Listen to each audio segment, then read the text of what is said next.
Hi everyone, I'm Tracy Koga and welcome to Hue at Home. So what are you doing for Valentine's this year?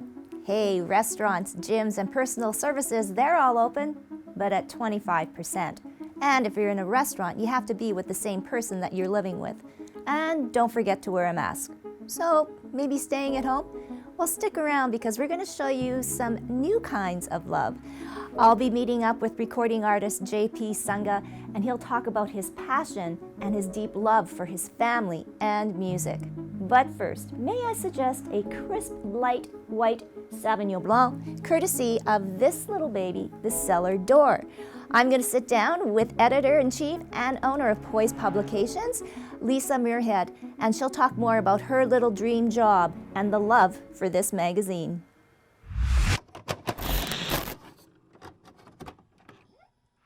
Well, we are going to talk about one of my favorite subjects, wine. But it is also going to be about this magazine, the Cellar Door. So right now, via Zoom, I have the lovely Lisa Muirhead from Poise Publications.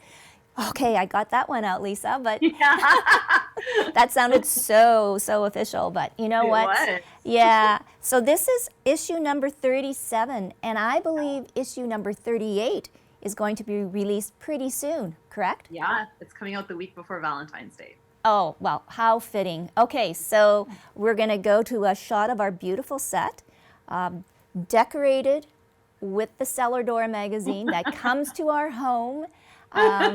And it is, you know what, I have to honestly say, Lisa, it is like my guide to the rest of the world. Thank you. It is definitely about the wine, but for me, I love all the articles of learning about the winemakers, learning about the land where this bottle of wine comes from. And I don't know, like, let's go back to the beginning about your vision and passion to do a magazine like this in Winnipeg. Yeah, well, it started, I was already working in publishing, but it was academic publishing and it was getting a little dry. And my business partner at the time was also working in academic research, and she had a background in marketing. So we just were drinking wine and had this idea for a wine magazine that had like a local, because every wine magazine, they're great, but you can't get any of the products locally. And the Manitoba market's really insular for wine. So we thought it would be really cool to have a magazine where you read it and you can actually go buy the product. Yeah. And so yes, yeah. So I'm going to let you then share the story on your wonderful relationship with a local wine merchant, formerly known as Bandel & Jones, but now is known as Jones & Company, and it is the effervescent Tina Jones, too, that you have this great relationship. So tell us now and how the whole, I guess, love story with the Cellar Door and Jones & Company began. Yeah, well, we first thought that we would pitch it to all the private wine stores, but as we kind of did our market research, at first we thought they were all linked. You don't really understand how liquor in the city works until you really see peek behind the curtains, you know? So when we kind of did a little research, we realized it would be easier to work with one wine store at a time. And at the time, even Bandel & Jones was right before it moved to St. Mary's. It was still its little store on Metalwood. And they just had a little Microsoft publisher newsletter that they would send out, but they had already started like wine education programming. And so they had this really great background, and we thought it might be a good partner because we could bring them into developing the content, because while my background is publishing, I certainly wasn't like a subject expert in wine. So we needed people that knew what they were talking about. So we did the market research and we pitched it to Tina, and she was on board. So we had planned, we're like, well, if it doesn't work with this, then we'll, go to the next person, go to the next person. But yeah, she was on board right away. And she was we had this whole list of questions like, well, if Tina asks this, we'll say this, and, to show all of our great research. And we finished our presentation and she said, yeah, I love it. What's the next step? And we were just like, oh, yeah, we definitely are prepared for that question too. So then, yeah, it took about 8 months for the first issue to come out. And that was just doing a bunch of legwork for marketing. So we sell the ads. That's the revenue stream of the magazine. and Tina and the team at Jones and Company, they do all the distribution. Yes, so that's great. Yeah, the idea behind it was a custom magazine, but one that we could show people who was actually reading it. We wanted to partner with a company that would attract really great advertisers. And Tina's been so established in the business community for a long time. It was just really great to partner with someone who's established to say, like, this isn't a fly-by-night project. It's going to be around for a while. And it has been. I know it has. So, I mean, let's look at, okay, we're going to give you a sneak peek, folks, of the next issue. So, lo and behold, who do you have on the cover? But Tina Jones. General Tina Jones, yeah. Yes, and kudos and congratulations to her and all of the awards and accolades that she's received. But I guess the article now about Tina, do you want to try and show a different side of Tina too as well? I mean, we all know Tina from being in the wine store, but her personality is far bigger than that. Oh, absolutely. Yeah, I mean, I think, Tina's always been a part of the magazine. She always has a message at the beginning, and she's obviously on the editorial board. So she's a part of developing those ideas from the beginning for every issue. We'll have a meeting with her and the management team at Jones and Company, and I know I have a hard time. I have a hard time. Okay, I mean, they should give us a year, right, Lisa, until it's ingrained. Jones and Company. So yeah, I mean, she is part of the advisory the whole way through, and obviously she signs off in the end. But I mean, she does so much in the community, and she's on the board of the HSC Foundation. She's got other businesses too, the Rink. She's a partner in Green Carrot. So I mean, she's this amazing person at Jones and Company, has built this amazing company. But I mean, the stuff behind it is also pretty incredible as well. So she was recognized with the Order of Manitoba, and we just wanted to recognize that, kind of pull her out from behind the scenes and recognize that in the issue. And she's usually like it took a little convincing to get her on the cover. So it was nice that we were able to do that and really showcase her. And it's kind of a weird issue because because it's the pandemic, so we didn't have a photographer. Our photographer wasn't allowed to work, and and we also really wanted to support the restaurants. So yeah, it was a good issue to kind of have the opportunity to put her on the cover. Oh, it was so great to see her. And if you even look at your content too, I mean, there's always food. So like you said, acknowledging the restaurants, and oh my goodness, I mean, if we can kind of sidetrack on that too. Yeah. Jones and Company is, that's their part of their livelihood, is serving these restaurants. So what were some of the, I guess, challenges, Lisa, when doing this particular issue? Well, one of the difficulties is our production schedule is 3 months long. So when we started talking about this issue, was October. It was before the big shutdown on November 12th, right? So we even recognized at that time, we're like, well, let's do this issue, but we're gonna have to make a lot of changes last minute. We're gonna have to be really adaptable and flexible, like every business has to be right now, kind of be willing to change on a dime. So the restaurants were really great. They provided us with photography that we couldn't get ourselves, and we worked with the Manitoba Restaurant Association to get some statistics and just talk to people in the industry to figure out how we can help. What are some practical things we can do? So that's kind of the cornerstone of this issue. And we also wanted to, we have a pretty international focus because of the nature of wine. Yes. But, Jones and Company is a local business. I'm a local business. We're all supported. It's such an ecosystem. We really need each other to keep going. So we really wanted to acknowledge the restaurants and what they're going through right now and figure out how we could help, however little we can help. Yeah, and I just want to add to that, I helped out a little bit in this issue too. You did. You did. You have a little section called your Topics. Wine pick, a beautiful cava. That's how desperate they were, folks. They called me and Kevin because, hey, it's the pandemic, and wow, Jones and Company is one of our, that's like the grocery store these days. I shouldn't be saying that maybe out loud, but I think there's a lot of people. But I mean, and that's another thing. Let's get into the winemakers, but you talked about the education. And since they opened in 1999, we know Gary Hewitt, we know Sylvia Jansen, I love Jill and Sarah Lynn, and all the staff there have been so wonderful, but also so knowledgeable. And that is such a different thing than, we've been in wine stores in other countries, in other cities, and it's not anything like Jones and Company. So maybe you can comment on that.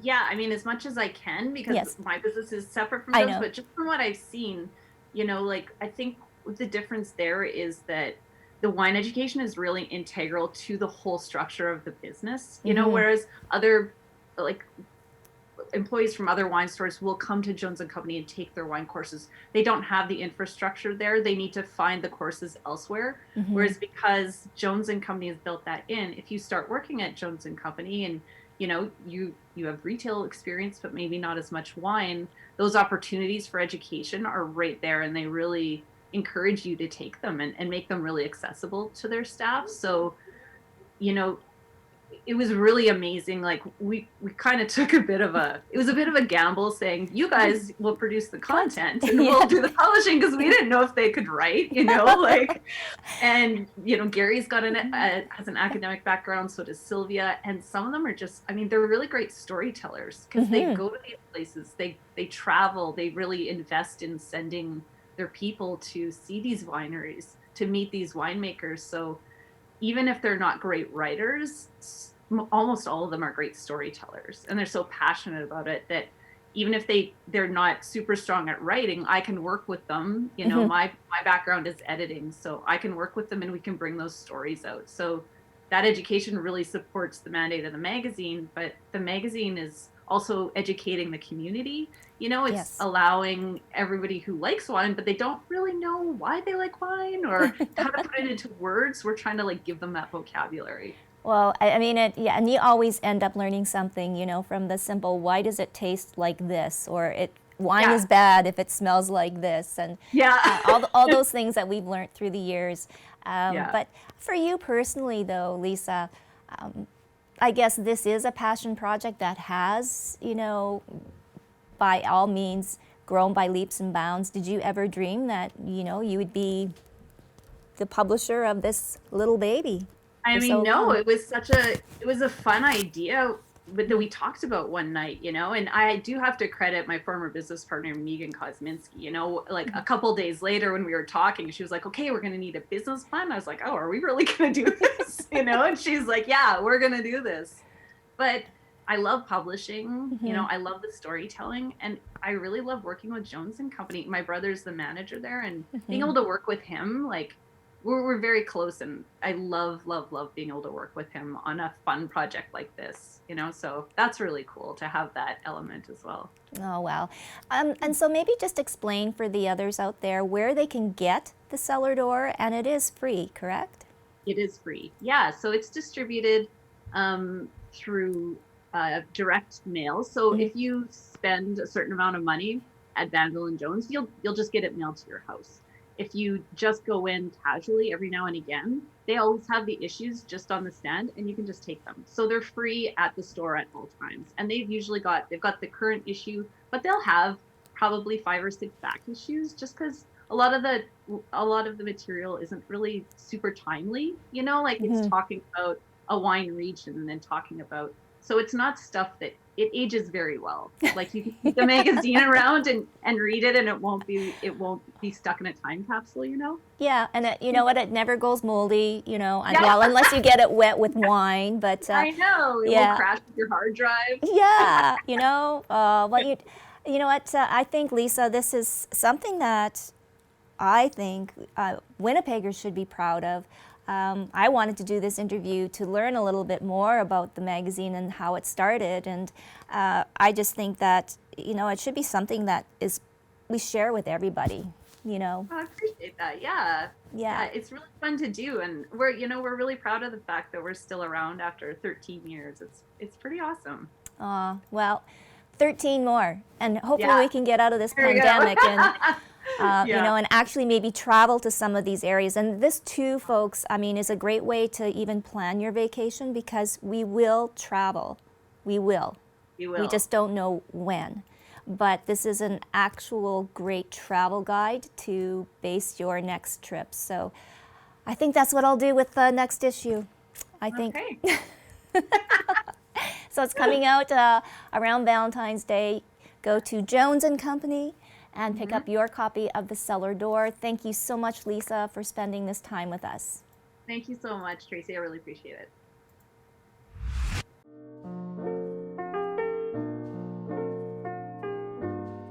Girl, you know what's up. Ooh, say what, say what, say what. Girl, you know what's up. Ooh, say what, say what, say what. So tell me what's up. I'm digging you. I'm feeling you. Girl, you know what's up. Say I'm digging you. And I'm more than you. So tell me what's up.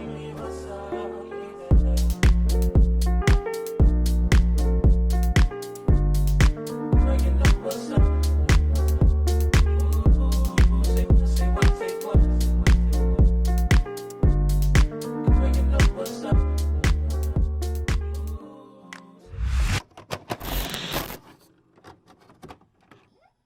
Well, all the way from lovely Waterloo, Ontario, I am very happy to have and welcome JP Sunga to Hue at Home. Hi, JP. Hi there, how's it going? Well,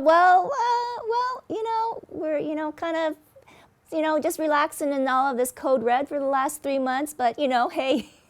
I know, we're all there, right? Yes, we are all there. But you know what? We really want to get to know you and, of course, your music. Congratulations on In My Bones, your single. Yes. Yeah, we've got a premiere of a video shortly to come up on Hue at Home. But and also, you're nominated for Canadian Independent Music Awards too for the video. Yeah. So that's the Canadian Independent Music Video Awards. I released 2 music videos last year, and they were both up for Best Pop Music Video. So that was pretty exciting to hear. There's a lot of really great videos up there, so it's really an honor to be acknowledged. Regardless of where that ends up, I'm just so happy to receive that acknowledgement. Oh, crazy! And so, how did you even manage to get videos done last year? Yeah, so the first one I actually released it was probably about a year ago this month, and so that was pre-COVID Yes. or anything. And then the second video is actually a stop motion animation type Cool. video. So it actually didn't require any sort of casting or production crew or anything. And that I worked with an artist actually in Russia, and we had sort of directed and put that together, and it came together really nicely. But that was again very convenient because all of that can happen online. So those were those 2 videos. You mentioned the video for In My Bones. That one truly was produced during the pandemic. And that was actually, it was quite a feat to have completed that around all the challenges and restrictions and rules that were in place. But our casting crew were very small, and we were very conscious to follow all of the rules and regulations for the pandemic. So we were sanitizing, we were keeping distance, and actually, when you see the video, you'll see that they're really there's 3 characters, and each one of them really spend most of the time kind of just on their own and not really surrounded by a lot of people. So, but I mean that actually was the intent from the get-go. So it wasn't something that we had to change because of COVID, Right. but it did fit nicely, and because we obviously couldn't be around a lot of people. Well, and of course the theme too. So getting into your music, In My Bones, based on true emotions that I think we've all been feeling, self-doubt. So, mental health is so important right now, and music and everything like that that's been put on hold, but now slowly being released, and we're getting a little taste of it. For you, JP, I guess, did creating this song and creating music really help you through all of this pandemic? Yeah, definitely. So I truly do believe that music heals in so many ways. Music for me is the almost the like it's in my soul. It's the center of everything that kind of drives me. Obviously, I have a lot of other important things in my life, like my family, but that music is my foundation. And so I always do turn to that whenever things get really stressful. But yeah, and I'm grateful to have that in my life as sort of an outlet. But yeah, mental health issues are definitely very key and something that I've come to really learn as I'm growing older, the importance of keeping good mental wellness. And in fact, there are a number of songs from my album that deal with things around mental wellness. But yeah, for In My Bones, there definitely is a bit of that element as well, about a lot of the negative things that go through your head that kind of prevent you and act as obstacles in your life from actually achieving the things that you can do. And I know this from personal experience. As a performer, I often do get to the stage, and while I'm performing, I hear these voices, and it's very real. And it's and yeah, some like I, I can't say that I fully have found a solution to really drive those away, but I am getting better, and yeah, day by day, just gaining a bit more of that confidence. But yeah, I think within my bones, it was almost symbolic of the whole album project, because to get to this point, I've been doing music for a very long time, yet this is actually going to be my first full-length album. And the reason is because I've had so many excuses. I've always said, oh, now's not the right time. I'm about to get married, or we're going to have kids. I'm starting my career. So there's always something, right? And it wasn't until I was approaching a big milestone birthday, and that would be 40, that I said, you know what? It's not like, if it's not going to be now, it's going to be never, because I'm always going to find something. But because music was so important, I thought if anything were to happen to me, that would be one of the biggest sort of regrets that I would have. And I didn't like that feeling, and also not being able to sort of leave a legacy piece for my kids, to really know me as an artist. And so that was sort of the driving force there, to get things started. But music was like, again, it's always been there. I know I can do it, and so In My Bones is almost like the anthem for my album. It represents me being able to burst through those obstacles, through all that self-doubt, and just kind of take my stand and be like, I'm gonna do this. I'm ready right now. And yeah, and so that's In My Bones. And do you think, that you mentioned that you're married and have a family, and I'm sure they're so excited and support you, that Yeah, this they has are. definitely helped you in your personal journey? Maybe? Yes, it's definitely brought a lot of perspective. My writing now is quite different than what it was. The album is actually, I almost look at it like each song as a love letter to my kids, and there's messages in each one of them that they may not understand now because they're very young, but later on, I'm sure they will look back at it and actually be able to extract some of the things that I'm putting in there for them. So having a family now has definitely given me that new perspective. And what about getting back on stage, performing? I know I guess it's been a little bit easier for you this past year because there has been no live performing and you haven't had to tour, but there will come a day, or maybe not. Maybe this is JP's way of getting your music out, which I think now the world has changed so much and we've all become so much more accepting, especially of artists during this time. Yeah, I definitely do look forward to the day of getting back on stage. I think there's definitely one element of being in front of a live crowd that I miss, and that's sort of the interaction of when you have something that you've created and you put it out there and you get to really feel the response from everyone around. I love that. And that's one thing that you just don't quite get when you're just performing in front of a camera. You feed off a lot of energy as well from an audience. I think with that said, I have done some performances virtually, and that's been okay. But like you said, if this is the way it's going to be from now on, then I'll make do. It is hard, to actually do live gigs, especially when you're trying to chase after 3 young ones.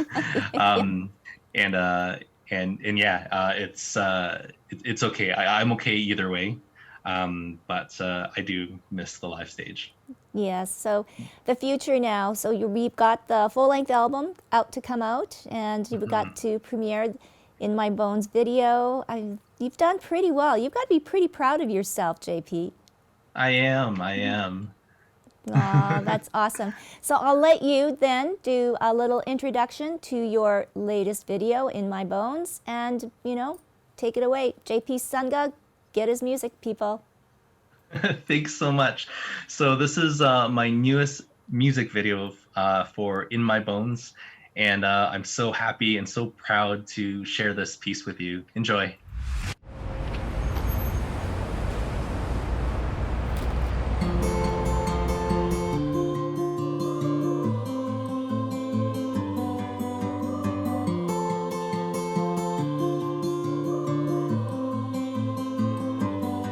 What I'm after is like a song. I feel it in my bones, yeah. I feel it in my bones. And the longer I sit around, I breathe it in my lungs, yeah. I breathe it in my lungs. Heart is overflowing, reaching for it. I figured when I figured out, and that I get on my ground, I mess it up, I scream and shout, I only let me down. So I'm ready now, I'm ready now, I'm ready. Oh, I'm ready now, I'm ready now, I'm ready. Oh, there's a change in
Out of touch and out of reach, I just wanted to be free.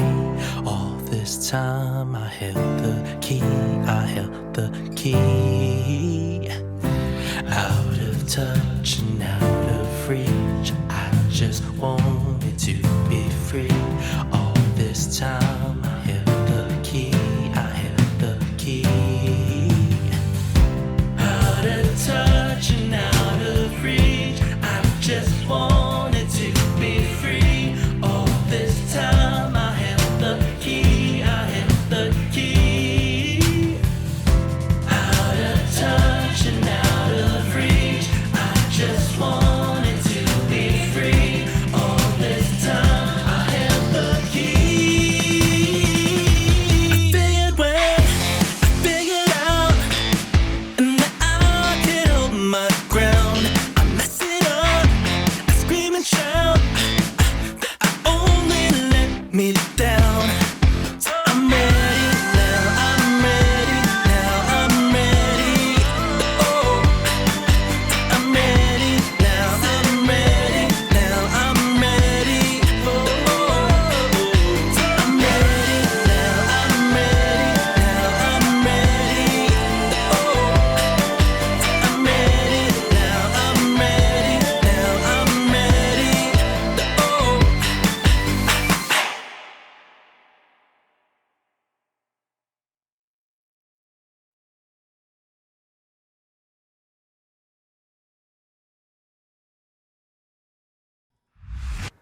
Welcome back to Hue at Home. Well, our Hue virtual chat celebrated their 50th episode, and we tackled a real doozy, biases. Business IT expert Sheila Harris is our guest, and she gives her own personal story on her own biases and how she recognized them, and also offers some suggestions to help us in a workplace that is homebound. So I am Indigenous and I work in tech, and I have for 20 years worked in IT. And, I myself have been sort of biased against in any number of scenarios. But where I really kind of worry about is what my biases are, because as far as I'm concerned, that's really the only part that I have control over. So, a lot of my journey has been about recognizing my biases and making sure that my decisions are not based on them.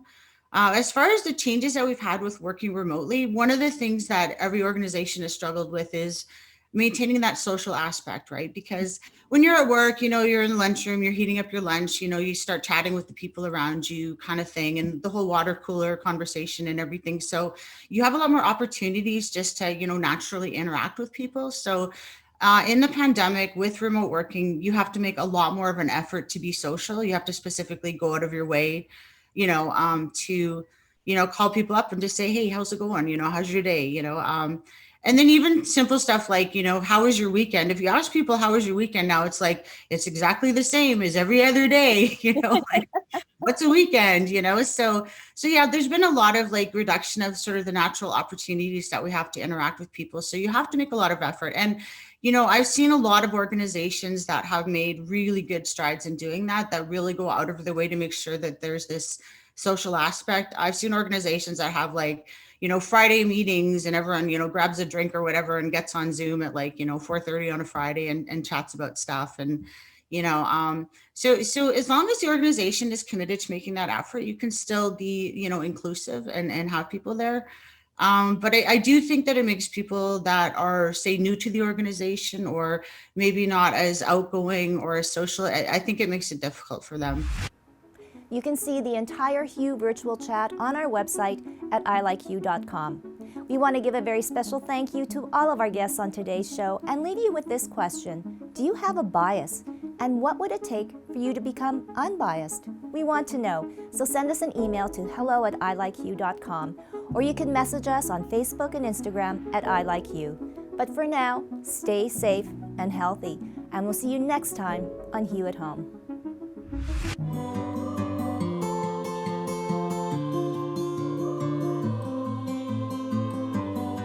What I'm after is like a song.